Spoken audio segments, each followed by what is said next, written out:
Hello everyone and welcome back to my channel.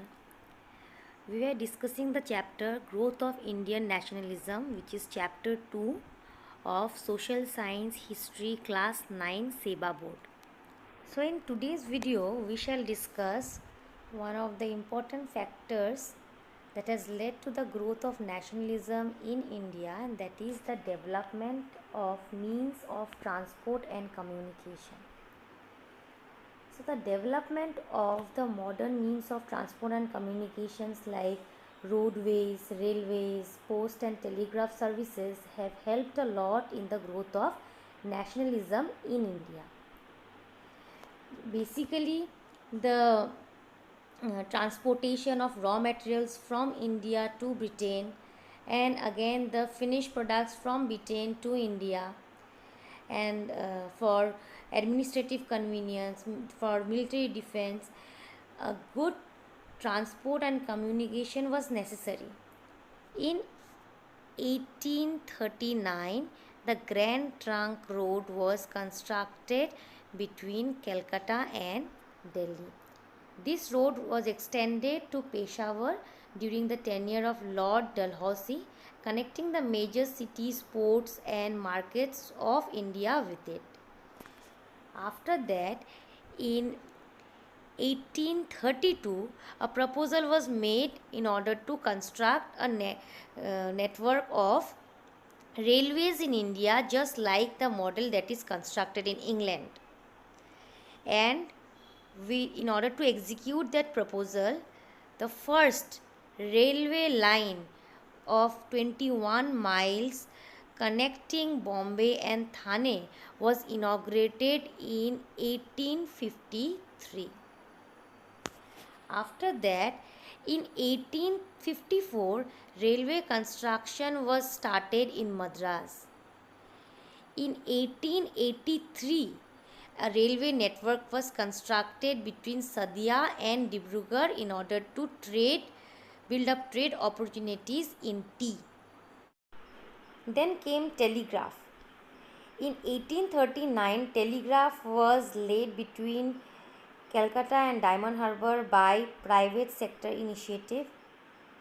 After that, electric telegraph was brought in 1851 during the period of Lord Dalhousie, and in 1854 a line of 800 miles was erected from Calcutta to Agra, which was the first electric line in India. Thus, the development of transport and communication has brought people closer, brought the distant places closer, and it has helped in connecting people from different parts of the country. Then this part in the box is also important.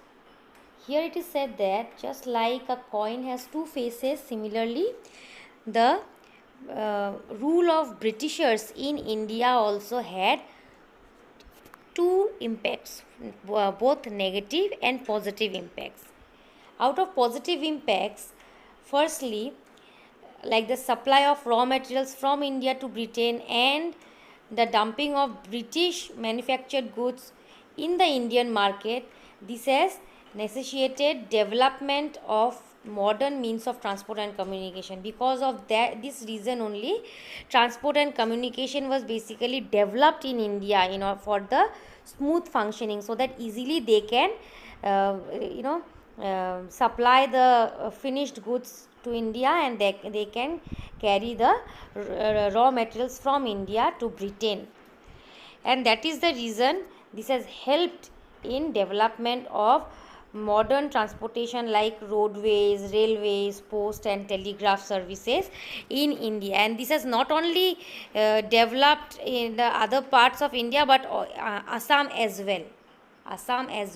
And that is the reason Assam, both in India and especially Assam, was also prominent in the world map, because Assam was always rich in tea, and for transportation of tea also the railways was developed, and it helped in the transportation of tea business. Point number 2 says that 19th century Assam witnessed rapid industrialization in various sectors like tea, coal and oil because of the efforts of Major Jenkins. Steamships were first seen in the river Brahmaputra. English medium schools were opened in Guwahati and Sibsagar. So this was also another positive aspect of British rule in India, most prominently in Assam. Point number 3 says Major Jenkins advocated the appointment of local Assamese people in the government offices in Assam in place of the Amlas from Bengal. So replacing the Amlas of Bengal, the people of Assam, the local Assamese people were given positions in the government during the time of Major Jenkins. So these are some of the positive aspects or positive effects of the British rule in India, especially in Assam. Okay, so now let us go to the question answers part. Short answer questions. The previous question, that is 1, 2, 3 short questions are already discussed in the previous video. Those who did not get the answers, you can check the video. Question number 4. When and where was the first railway line in India constructed? The first railway line in India was constructed connecting Bombay and Thane in 1853. That is the answer. Question number 5. When and where was the first telegraph line in India constructed? The first telegraph line in India was constructed in 1839 between Calcutta and Diamond Harbour. Rest from question number 6 we shall discuss in the next videos, upcoming videos, when we will discuss the topics. Now we come to the long questions. Long question number 1, 2, 4 has been discussed in the previous videos. Question number 5 was also discussed. Question number 6. How did development of transport and communication led to the growth of nationalism in India? This answer you will get in page number 26. Development of means of transport and communication. There you will get this answer. We'll begin with, kindly note down while I am dictating. 1 minute. Yeah. The development of transport and communication led to the growth of nationalism of India in the following ways.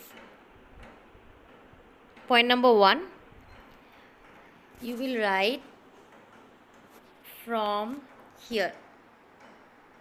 The necessities, from there you will write up to communication in India. Point number 2, from here, in 1839, from here you will start writing up to it. Point number 3, you will not write this part, you will directly go from here. The first railway, from here you will write point number 3 up to T. Point number 4, from here, in 1839 you will write up to, go to the next page, up to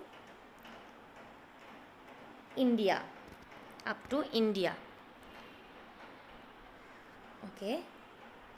And then point number 6, the 6 or 5, I don't remember, I think 5, the modern means of communication, from there up to distant areas.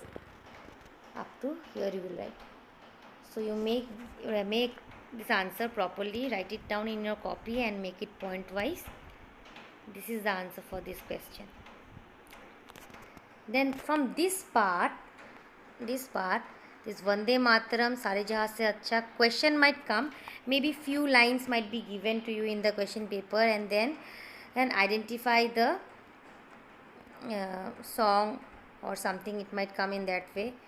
Or who wrote the above, who is the lyricist, or who is the lyricist of the above song, question might come in that way. So like Muhammad Iqbal is the lyricist of Sare Jahan Se Acha. Bankim Chandra Chatterjee is the lyricist of Vande Mataram. Then who gave the music, when was it adapted, then where was Sare Jahan Se Acha published, and when was it issued. This kind of questions might come from this page. You can prepare. In my next video we shall start from socio-religious reform movement. From here we'll start discussion, and I hope you are understanding my explanation. And kindly comment if in case you want answer of any particular question, or anything you want to understand. You're always free to comment. And please like and subscribe, so that it keeps on motivating me to make more and more videos and share it with you all. We shall meet in the next video. Till then, thank you and bye bye.